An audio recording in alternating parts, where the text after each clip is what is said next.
You ever think you've met someone who believes the entire neighborhood exists just to obey their rules?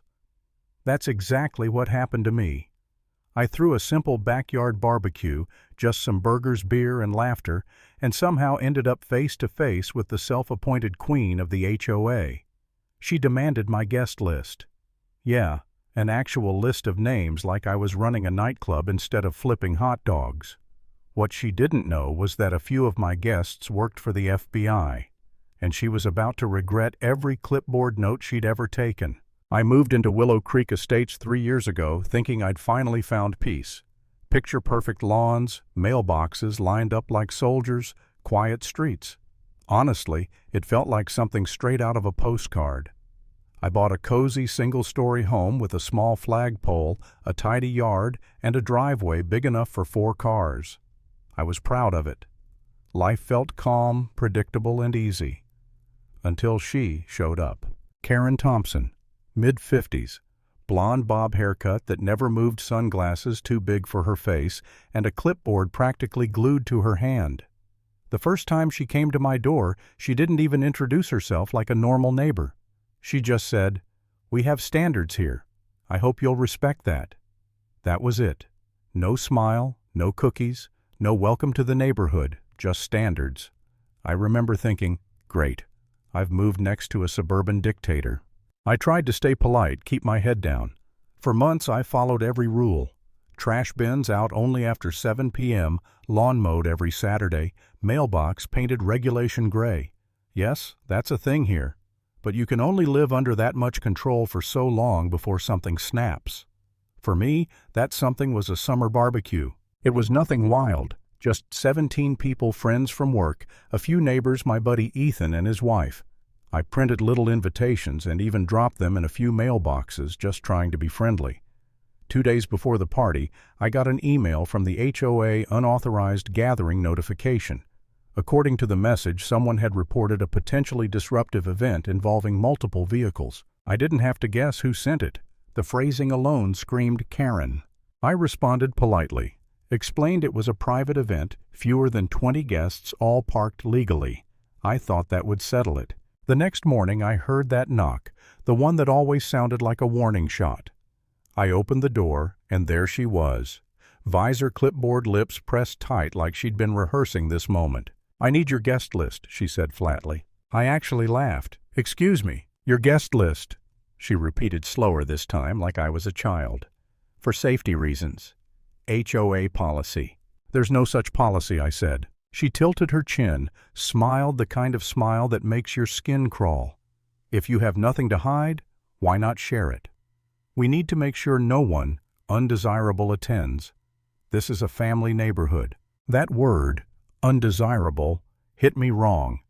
I could feel the anger bubbling up, but I took a breath and kept it civil. "My guests are my friends, my co-workers, my family. That's all you need to know." Her smile vanished. "Well," she said, flipping her clipboard shut, "I'll be keeping an eye on your event." And she did. Oh boy, did she ever. Saturday came, sun-blazing, grills sizzling, kids running around with sparklers. Everything was perfect. Ethan arrived early. He's an FBI field agent, one of those guys who's always calm but whose presence makes a room straighten up. When I told him about Karen's guest list request, he just smirked. "Mind if I have a little fun with that?" he asked. I shrugged. "As long as it's legal." He winked. "Always is." By late afternoon, the party was in full swing. The smell of barbecue hung in the air, and music played softly through the speakers. That's when the shadow of doom arrived. Karen marching down the sidewalk like she owned it, visor gleaming, clipboard in hand. She stopped at every parked car, scribbling down license plates like a bounty hunter. Then she came right up to me. "This looks bigger than 20 people," she said. "It's 17, I replied calmly. She squinted. "Are you sure these vehicles belong to guests and not outsiders?" Before I could answer, Ethan stepped in beside me. "Ma'am, do you always record people's vehicles without consent?" Karen snapped back. "I'm with the HOA. I have the authority to ensure compliance." Ethan smiled politely. "That's funny. I work with an agency that's a bit higher up the chain. Maybe you've heard of it, the FBI." Karen rolled her eyes. "Oh, please. Everyone thinks they're important." Ethan grinned. "I'll remember that." She stormed off muttering something about documenting violations, and I honestly thought that was the end of it. We went back to laughing, eating, enjoying the evening. Then I saw flashing lights. Red and blue reflected off the windows. Karen had actually called the cops. 2 officers got out of the cruiser. One of them, Officer Daniels, recognized Ethan instantly. "Well, I'll be damned," he said, shaking his hand.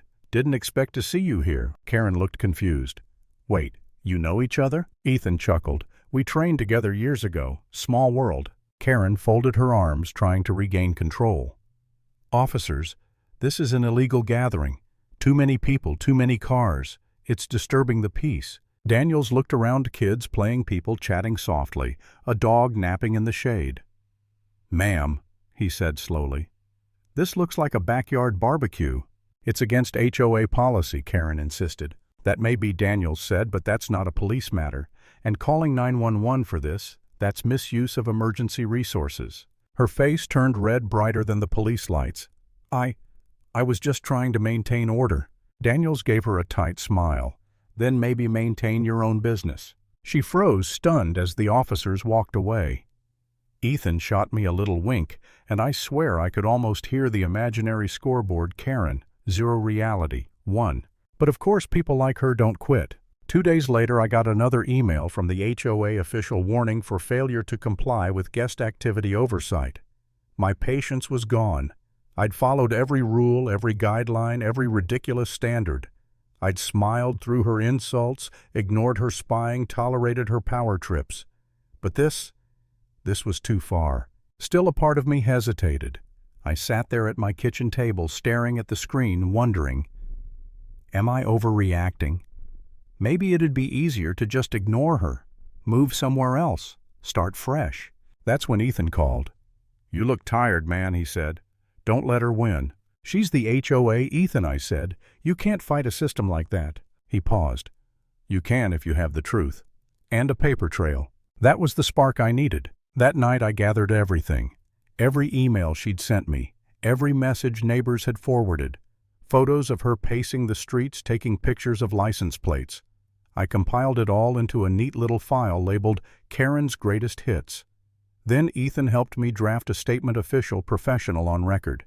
He confirmed his position with the Bureau and described how Karen's actions bordered on harassment. I sent the entire report directly to the real HOA board, not Karen's little committee. Then I waited. 3 days later I got a response. "Mr. Miller." The email read, "We sincerely apologize for the actions taken by Mrs. Thompson.